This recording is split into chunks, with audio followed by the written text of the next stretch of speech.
غیر اخلاقی رمیشا شفا با مدیر برنامه‌هایش. آیا واقعیت رمیشا شفا با این پسر ایرانی ازدواج کرده است؟ پس دو شوهر سابق رمیشا شفا کجاست؟ اکنون رمیشا شفا کجاست و مصروف چی کار باری است؟ ما در این ویدیو پیرامون همین موضوعات خواهیم پرداخت. پس در ادامه با ما باشید.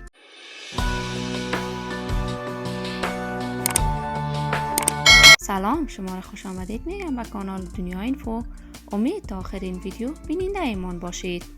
اگر تا هنوز دوست کانال من نشدید، پس برای حمایت از من علامت سابسکرایب را فشار دهید. رمیشا شفا زاده سال 1992 در قندهار افغانستان می باشد. وی خواننده و ترانه سرای اهل افغانستان بوده است.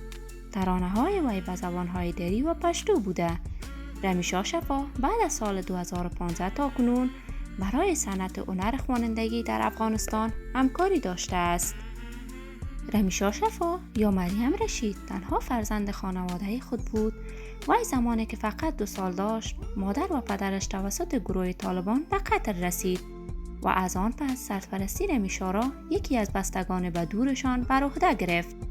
در 12 سالگی رمیشا شفا ازدواج کرد. شوهرش در کار کشت کوکنار و قاچاق تریاک بود و بر علاوه 2 زن دیگر و رمیشا بر فکر ازدواج با دختران دیگر هم بود. رمیشا در 13 سالگی مادر شد.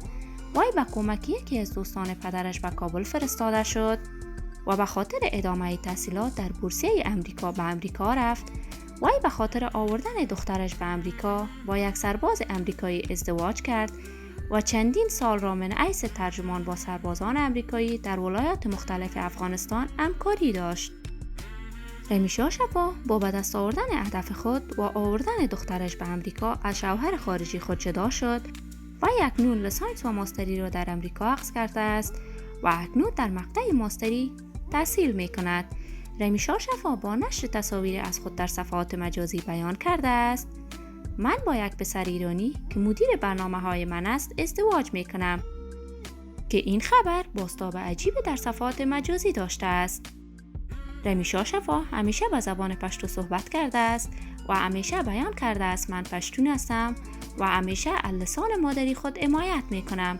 این در حال بوده است که رمیشا شفا با پوشیدن لباس های برهنه و دور از فرهنگ افغان ها همیشه در رسانه ها ظاهر شده است. دوستان عزیز، شما هم نظریات خود را در بخش کامنت با من شریک بسازید. اگر تا هنوز دوست کانال من نشدید، پس برای حمایت از من علامت سابسکرایب را فشار دهید. ویدیو را لایک نموده و با دوستان خود شریک سازید. تا درود دیگر، بدرود.